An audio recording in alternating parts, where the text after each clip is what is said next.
Hello, today I'm going to show you how I made my shepherd's pie. Or if you want, you could call it cottage pie, since I'm using beef instead of lamb.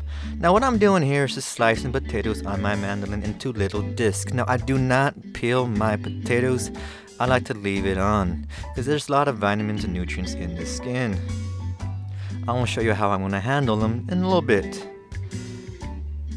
Now using the mandolin takes no time at all. It's pretty fast and easy. If you don't have one, you can do it by hand or cook the mashed potatoes how you prefer. This is totally up to you.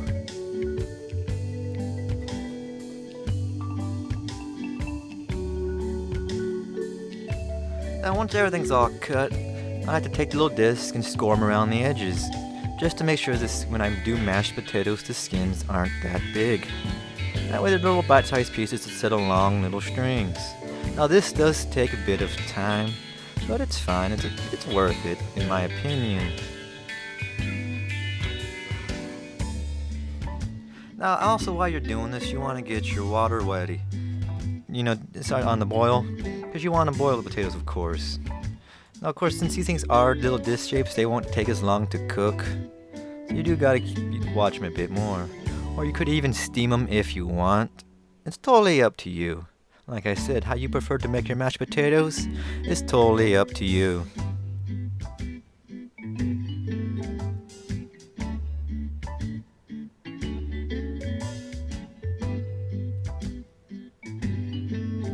And all that's left is the little ends, and I'm going to leave those here for now. I'll add the potatoes to the water. I'm trying to add them one at a time so they separate so they're not all stuck together. Just to promote even cooking.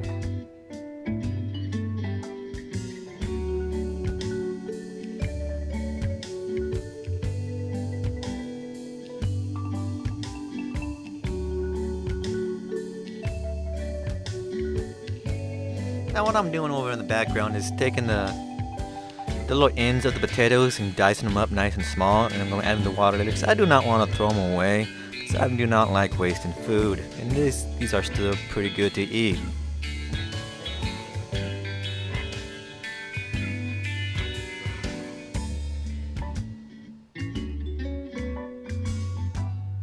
Now as the potatoes are cooking, you want to get started on the meat.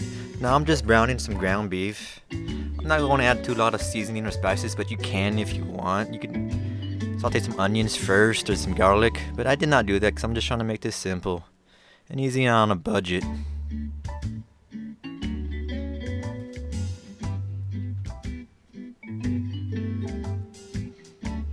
of course, we all know how to brown meat. It's pretty easy and self-explanatory. Just keep moving it around until it gets evenly browned. Of course, while you do that, you want to keep stirring the potatoes every now and then just to make sure they're, not sticking to the bottom.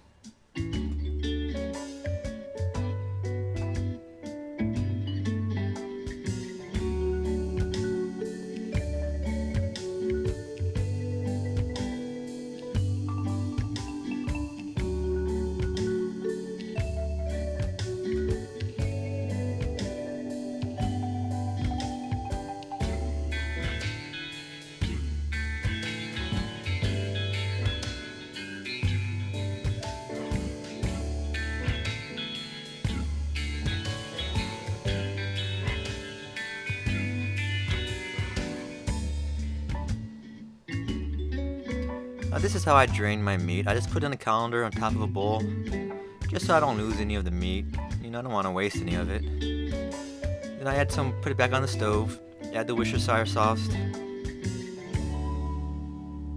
Then I add a packet of beef and onion soup mix, just that instant kind, nothing too fancy. Give it a stir, just a coat. And I take 2 little ladles of the starch water from the potatoes and add it in there just to make a little broth, because the whole goal is to make a little gravy out of it.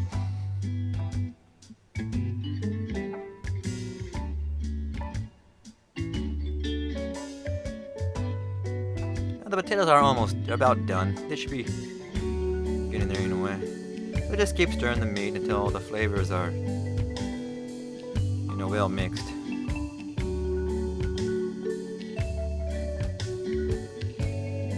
I'm just testing potatoes, see if it's done.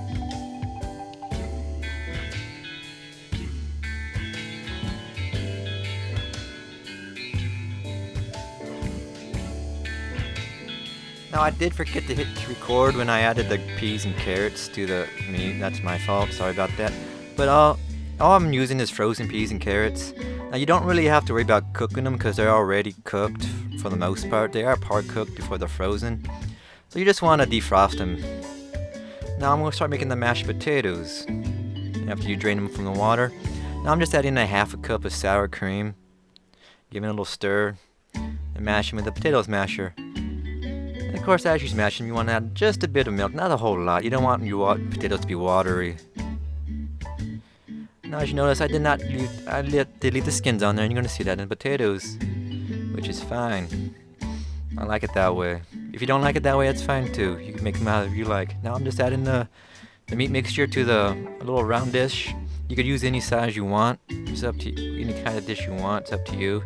Now I'm just trying to move it around to make sure the water is evenly distributed. So when it cooks in the oven, it does make a little gravy. Then you add the potatoes on top. And of course, while you're doing this, you want your oven to be set to 350. Or you can even do 400 if you want a crispier top. Now you put it in there for 30 minutes. And once it's done, you want to let it rest for 15 minutes before you start dishing into it, or it'll just be a sloppy mess. And there you go, it's nice and cooked, lightly brown on top, not too crispy. That's how I like it, but you could make it crispier if you want. And all you gotta do now is let it rest, and then dish out then you dish it out and serve. And I do hope you enjoyed the video, and I hope you enjoyed the meal. Thank you for watching.